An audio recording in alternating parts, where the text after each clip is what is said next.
হযরত আনাস রাদিয়াল্লাহু আনহু থেকে বর্ণিত, তলাবুল ইলমি ওয়াজিবুন আলা কুল্লি মুসলিম, প্রতিটি মুসলমানের উপর ইলমে দ্বীন শিক্ষা করা ফরজ।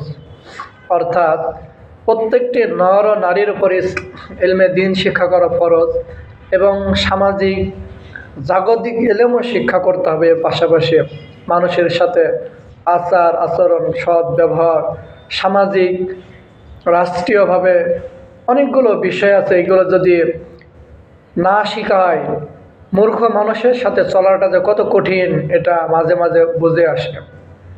তাদের সাথে চলাটা অনেক কঠিন, তারা সমাজ বোঝে না, কথা বোঝে না, ভাব বোঝে না, একটি জায়গায় থাকলে স্থান কাল বোঝে না, এটা খুব অনুভব করি।